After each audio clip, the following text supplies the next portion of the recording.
ফাতিমা যদি বেজার হয়ে যায়, আমার নবীও বেজার হয়ে যাবে। আমার নবী বলেছেন, ফাতিমা তুমি বিজআতুম মিন। আসসালামু আলাইকুম ওয়া রাহমাতুল্লাহি ওয়া বারাকাতুহু। ওয়া আলাইকুম আসসালাম ওয়া রাহমাতুল্লাহ। আলহামদুলিল্লাহ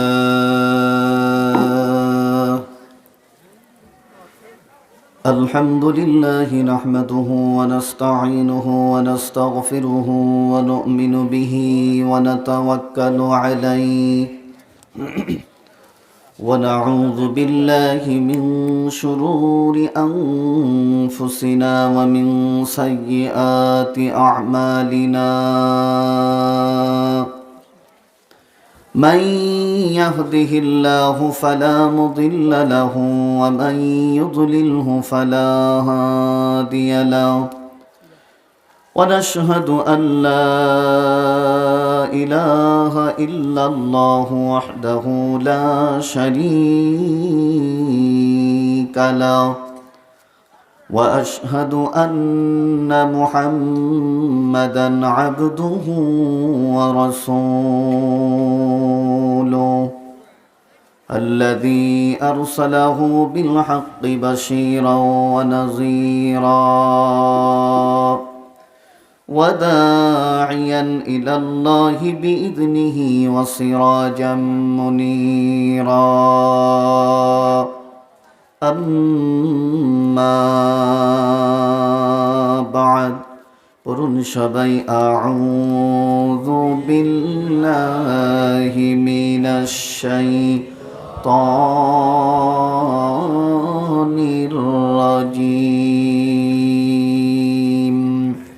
বিসমিল্লাহির রাহমানির রাহিম وما الحياة الدنيا إلا لعب وللدار الآخرة خير للذين يتقون أفلا تعقلون وقال رسول الله صلى الله عليه وسلم من بنى لله مسجدا بنى الله له بيتا في الجنة قال الله تعالى ألا بذكر الله تطمئن القلوب একটু জিকির করেন লা ইলাহা ইল্লাল্লাহ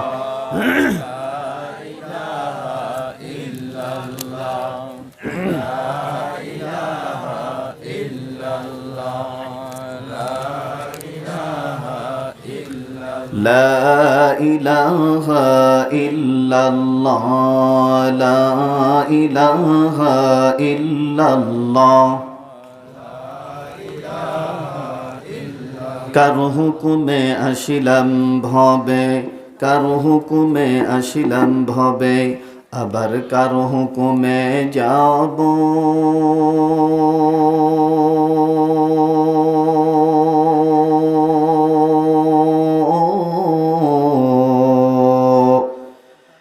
সেই আল্লাহর কুদরতি শান নিরালায় বসে ভাবো কে দিল রে লতা গাছে কে দিল রে লতা গাছে এত বড় কধু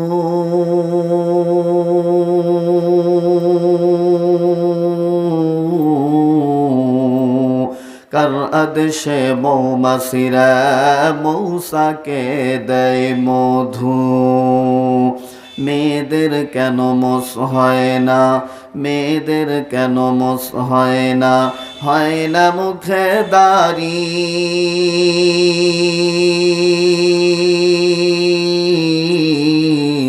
মোদের মায়ের বুকে আল্লাহ দিলেন মিষ্টি মধুর হারি, কার হুকুমে ভোমরাগুলো গাই যে মধুর গান।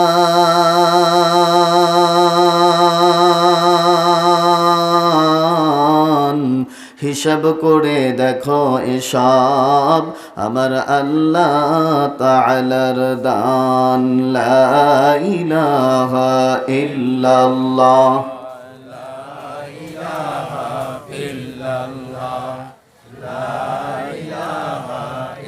লা ইলাহা ইল্লাল্লাহ মুহাম্মাদুর রাসূলুল্লাহ। সবাই বলুন সাল্লাল্লাহু আলাইহি ওয়াসাল্লাম।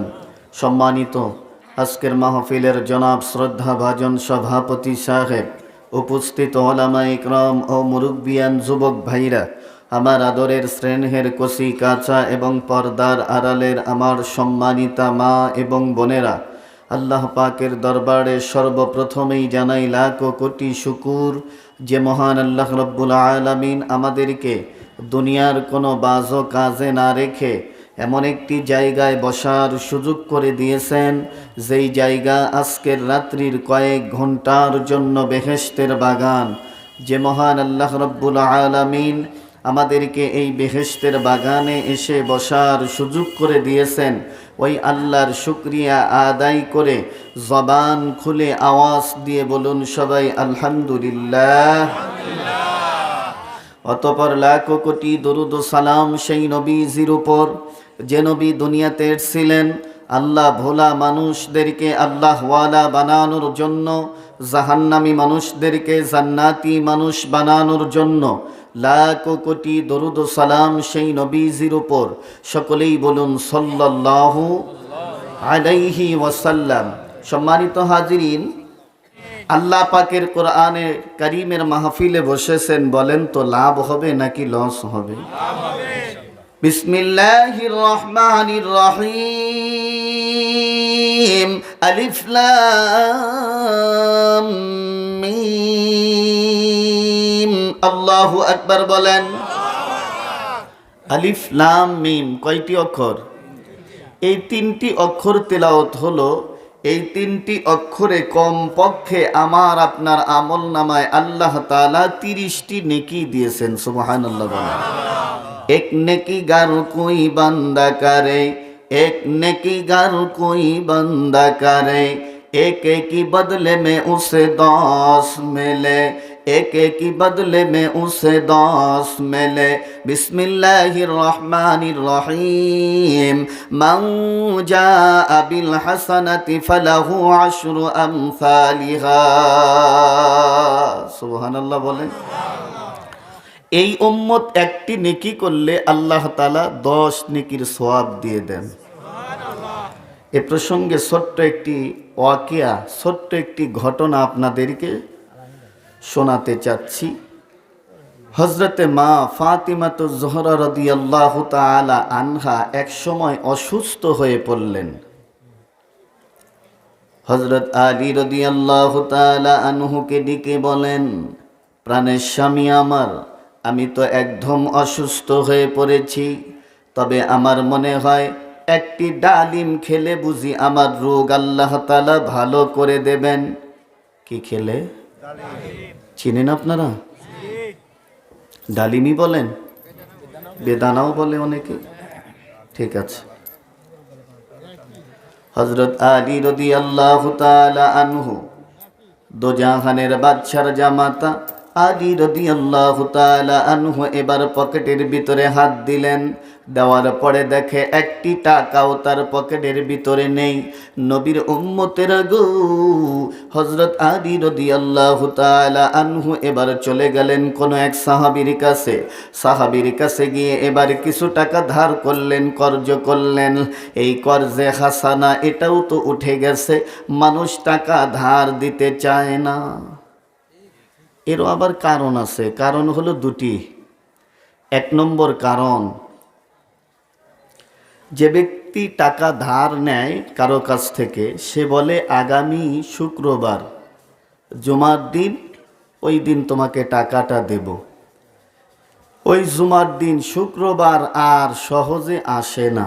কথা বলেন ঠিক কিনা? দ্বিতীয় নম্বর কারণ হচ্ছে 1000 টাকা লাগাইলে ওখান থেকে কিছু পাওয়া যায়। কথা বোঝেন না? কিন্তু হাওলাত দিলে তো ওটা পাওয়া যায় না।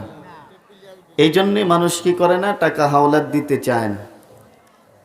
তো হযরত আলী রাদিয়াল্লাহু তাআলা আনহু কোন এক সাহাবীর কাছে চলে গেলেন, কিছু টাকা ধার করলেন। ধার করে একটি ডালিম কিনে যখন বাড়ির দিকে রওনা হলেন, এমন সময় দেখা যায় হযরত আলী রাদিয়াল্লাহু তাআলা আনহু বলেন, আমি লক্ষ্য করে দেখি আল্লাহ পাকের একজন বান্দা রাস্তার পাশে দাঁড়িয়ে আছেন। আমার ভাইরা, ওই ব্যক্তি এবার হযরত আলী রাদিয়াল্লাহু তাআলা আনহুকে ডাক দিলেন, রে ভাই আলী রে, আসো আসো, তুমি একটু আমার কাছে আসো। হযরত আলী রাদিয়াল্লাহু তাআলা আনহু লোকটির কাছে গিয়ে বললেন, ভাই তোমার কি হয়েছে? লোকটি এবার বলেন, ভাই আলী, আমি একদম অসুস্থ হয়ে পড়েছি। আমার মনে হয় একটি ডালিম খেলে বুঝি আমার রোগ আল্লাহ তাআলা ভালো করে দেবেন। বলেন মারহাবা। हर चेदारी सरफे कुंदर राहे ऊ लं तनालुल बिर्रा हत्ता तुनफिकून लं तनालुल बिर्रा हत्ता तुनफिकून। हजरत आली রাদিয়াল্লাহু তাআলা আনহুর কাছে কি আছে? ডালিম আছে। আর এই ডালিমটাই লোকটি খেতে চেয়েছে। আল্লাহ পাকের বান্দা এবার চিন্তা করলেন, এই ডালিম যদি অসুস্থ ব্যক্তিকে দিয়ে দেই তাহলে আমার ফাতিমা বেজার হয়ে যাবে। আর ফাতিমা যদি বেজার হয়ে যায়, আমার নবীও বেজার হয়ে যাবে। আমার নবী বলেছেন, ফাতিমা বিজআতুম মিন্নি, ফাতিমা আমার কলিজার টুকরা। যে ব্যক্তি ফাতিমাকে ভালোবাসে সে যেন আমি নবীকেই ভালোবাসলো। বলেন সুবহানাল্লাহ। যে ব্যক্তি ফাতিমাকে কষ্ট দেয় সে যেন আমি নবীকেই কষ্ট দিল। নবীর উম্মতেরা গো, নবীজিকে কি কষ্ট দেওয়া যাবে? নবীজিকে কষ্ট দেওয়া যাবে না। আমার ভাইরা, আমার বাবাজিরা, এইবার দেখা যায় হযরত আলী রাদিয়াল্লাহু তাআলা আনহু এই চিন্তা করলেন, এবার তাহলে কি করা যায়? একবার ডালিমের দিকে তাকায়, আবার ফাতিমার চিন্তা করে, না জানি রে, এই ডালিম যদি অসুস্থ ব্যক্তিকে দিয়ে দেই তাহলে বুঝি আমার ফাতিমা বেজার হয়ে যাবে। আমার ভাইরা, বাবারা, এইবার দেখা যায় হযরত আলী রাদিয়াল্লাহু তাআলা আনহু একবার ডালিমের দিকে তাকায়, আবার ফাতিমার চিন্তা করে। এরকম করিতে করিতে হঠাৎ করে মনে পড়ে যায়, নবীজি এটাও বলেছেন অসুস্থ মানুষের সেবা করা এটাও পুণ্যের কাজ, এটাও নেকির কাজ। আমার ভাইরা, আমার বাবাজিরা, মনে করেন আপনার বাড়ির পাশের একজন ব্যক্তি অসুস্থ হয়ে পড়ে গিয়েছে। একদিন, দুদিন, 3 দিন চলে যায়, আপনার সাথে হাট বাজারে দেখা হয় না, মসজিদেও দেখা হয় না। আপনি চিন্তা করলেন, আমার আব্দুর রহমান ভাই আজকে 3 দিন চলে যায়, ভাইয়ের সঙ্গে আমার দেখা হয় না। আব্দুর রহমান ভাইয়ের কি হয়েছে? একটু খবরটা নিয়ে আসি। হাঁটি হাঁটি পা পা করিতে করিতে এবার আপনি ওনার বাড়িতে চলে গেলেন। ওনার বাড়িতে গিয়ে এবার খবর নিলেন উনি অসুস্থ। এইবার অনুমতি নিয়ে বাড়ির ভিতরে প্রবেশ করলেন। করার পরে ওই আব্দুর রহমান ভাইয়ের মাথার উপরে হাত দিলেন। দেওয়ার পর বললেন, ভাই গো, আজকে 3 দিন চলে যায় আপনাকে আমি দেখি না। ওই সময় আব্দুর রহমান ভাই, এইবার দেখা যায় আমার ভাইরা ওই অসুস্থ ব্যক্তি দুটি চোখের পানিগুলো গড় গড় করে ছেড়ে দিয়ে কান্দে। ভাই, আজ 3 দিন চলে যাচ্ছে, আমি অসুস্থ, বিছানা থেকে আমি উঠতে পারি না। আপনি ওনাকে একটু মাথায় হাত বুলিয়ে দিলেন, একটু সান্ত্বনা দিয়ে ওনার বাড়ির থেকে এবার আপনার বাড়ির দিকে রওনা হলেন। নবীর উম্মতিরা গো, ওই যে ওনার বাড়িতে আপনি গিয়েছিলেন, একা একই ওনার বাড়িতে গিয়েছিলেন।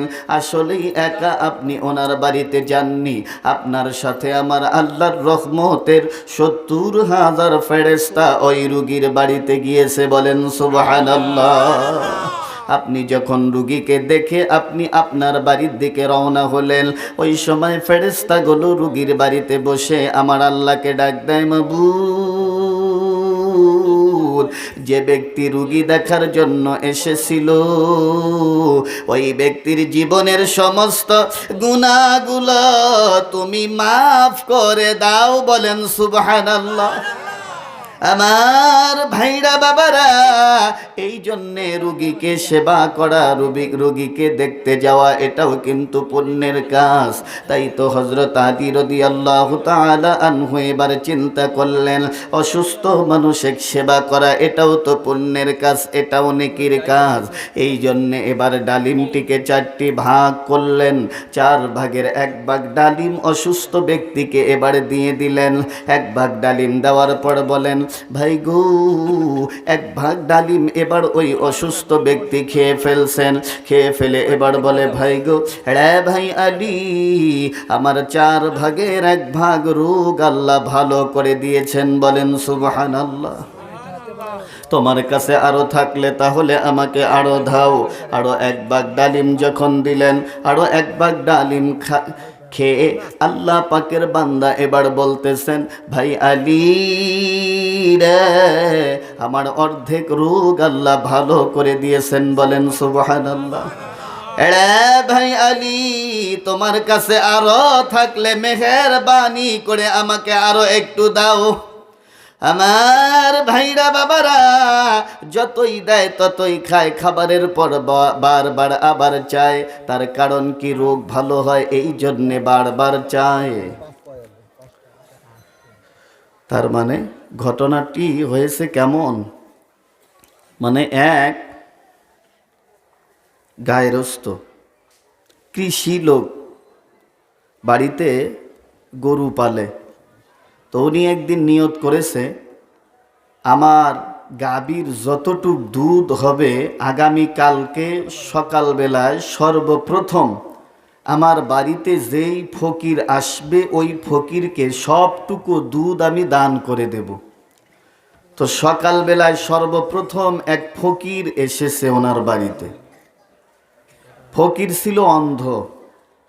অন্ধ ফকির ওনার বিবিকে নিয়েই ভিক্ষা করার জন্য গিয়েছে। যাওয়ার পরে এইবার অন্ধ ফকিরকে এবার বাড়িওয়ালা বলতেছে, ভাইজান, আপনার ভাগ্য খুব ভালো। বলে কেন? বলে, আমি নিয়ত করেছি আজকে আমার বাড়িতে সর্বপ্রথম যে ফকির আসবে ওই ফকিরকেই আমার বাড়ির গাভীর যতটুক দুধ হবে সবটুকু দুধ আমি ফকিরকে দান করে দেব। ফকির তো খুব খুশি, কিন্তু বিবিকে বলতেছে যে, বিবি শোন, দুধ তো দেবে, কিন্তু দুধ নেওয়ার তো বাসন আমাদের কাছে নেই। বলে, দুধ যখন দেবে দুধ নেওয়ার ব্যবস্থাও করে দেবে। বলে ঠিক আছে। মনে করেন 5 কেজি বা 10 কেজি দুধ হয়েছে, তো ফকিরকে দিয়েছে। ফকির এবার দুধ নিয়ে বাড়ির দিকে যায় আর বললে, বাড়িওয়ালা খুব ভালো মানুষ, দুধও দিল আবার দুধের বাসনও দিল দুধ নেওয়ার জন্য। বাড়িওয়ালা খুব ভালো মানুষ। বিবিকে বলে, শোন, আরও একটা জিনিস চাইলে মনে হয় সেটাও দেবে। বলে কি? বলে একটু গুড় হইলে খুব ভালো হয়। বলে ঠিক আছে, চলেন যাই। আবার সেই ফকির সেই বাড়িতে গিয়েছে। গিয়ে বলতেছে, চাচা মিয়া, দুধও দিয়েছেন বাসনও দিয়েছেন, একটু গুড় হলে খুব ভালো হয়। বলে আচ্ছা ঠিক আছে। বাড়িতে গুড় ছিল, দিয়েছে। গুড় নিয়ে বাড়ির দিকে রওনা। কিছু দূর যাওয়ার পরে বলতেছে, বিবি, বাড়িওয়ালা খুব ভালো মানুষ, দুধও দিল গুড়ও দিল, আরও একটা জিনিস চাইলে সেটাও মনে হয় দেবে। বলে কি? বলে কিছু আওলা চাউল হলে একটু পিঠার ব্যবস্থা করা যায়, চলো যাই। এবার আবার গেছে, গিয়ে এবার বলতেছে, চাচা মিয়া আপনি খুব ভালো মানুষ, আপনি খুব দানবীর, খুব দানশীল, মানে যত পাম একেবারে জাপানি পাম দিচ্ছে। এইবার এরকম পাম দেওয়ার পরে বলতেছে যে দুধও দিলেন, গুড়ও দিলেন, কিছু চাউল হলে একটু পিঠার ব্যবস্থা করা যায়, শীতের মৌসুম, আর কোথাও যাওয়া লাগে না, আমরা গরিব মানুষ, একটু চাউলের ব্যবস্থা করলে খুব খুশি হতাম। এবার বাড়িতে চাউল ছিল, চাউলও দিয়েছে। চাউল নিয়ে এবার যাওয়ার পথে এবার বিবিকে বলতেছে, শোন, চাচা তো দেখি খুব ভালো মানুষ, যা চাই সেটাই দেয়, মনে হয় আরও একটি জিনিস চাইলে সেটাও আমাদেরকে দিয়ে দেবে। বলে কি? বলে গাবি চাইলে মনে হয় গাবিটাও দেবে। কয় কি বলেন? স্ত্রী বলতেছে, গাবি চাইলে তো পিটন খাওয়া লাগবে, পিটন গুড়ি খাওয়া লাগবে। বলে না, তোমরা মহিলা মানুষ, তোমরা কি বোঝো, চলো যাই।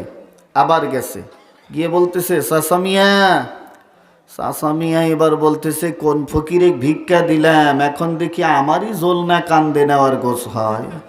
এ ফকির দেখি বারবার খালি আসেই। বলতেছে, সাসামিয়া, আরে কি হলো বাবা আবার?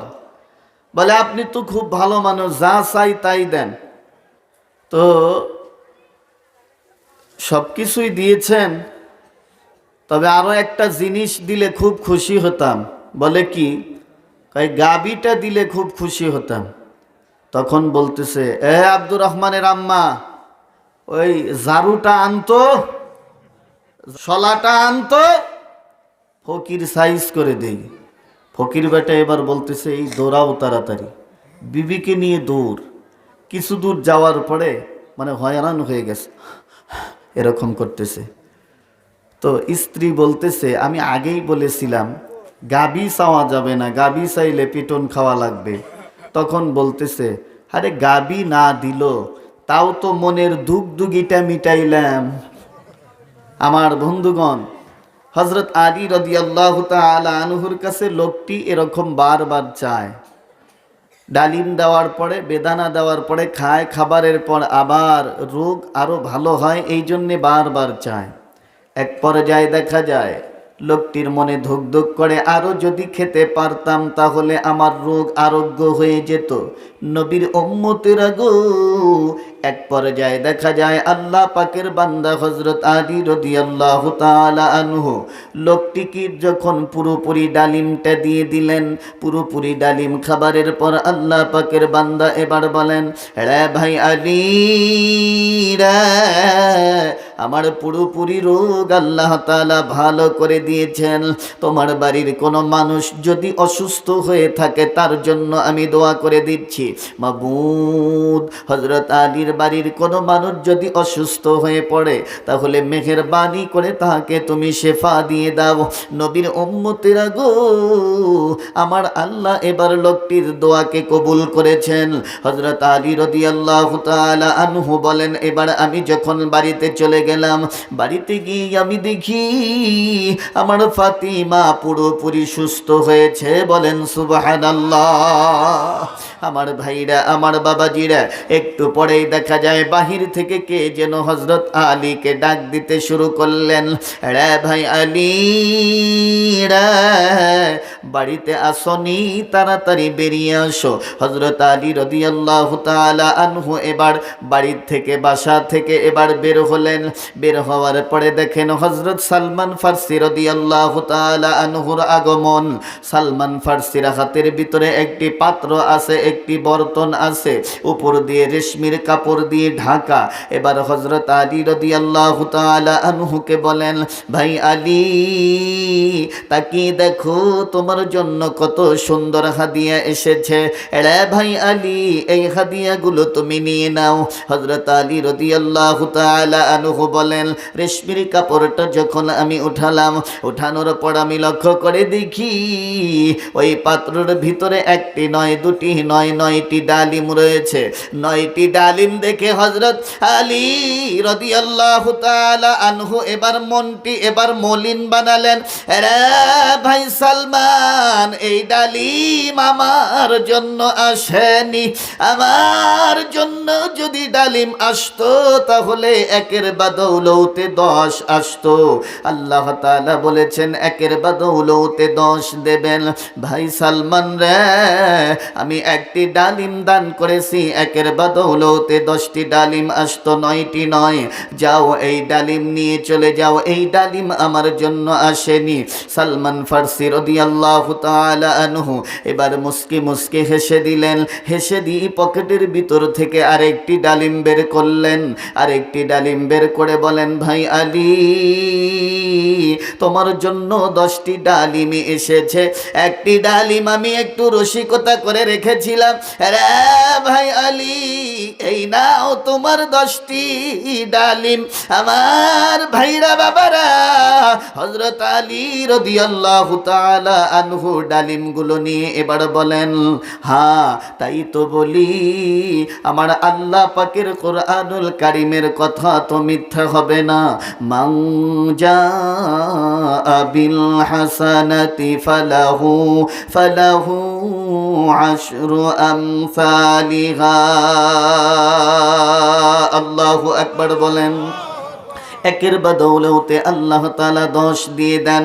নবীর উম্মতেরা গো, আজকের মাহফিলের যারা শ্রোতা হয়ে বসে আছেন, যারা দান করেছেন, নবীর উম্মত একের বাদৌলতে আল্লাহ তাআলা 10 দিয়ে দেবেন।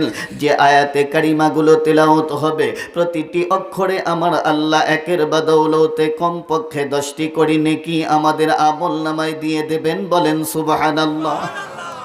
এতে আমাদের লাভ না লস? আল্লাহ তাআলা আজকের মাহফিলকে কবুল করেন, সবাই বলেন আমিন।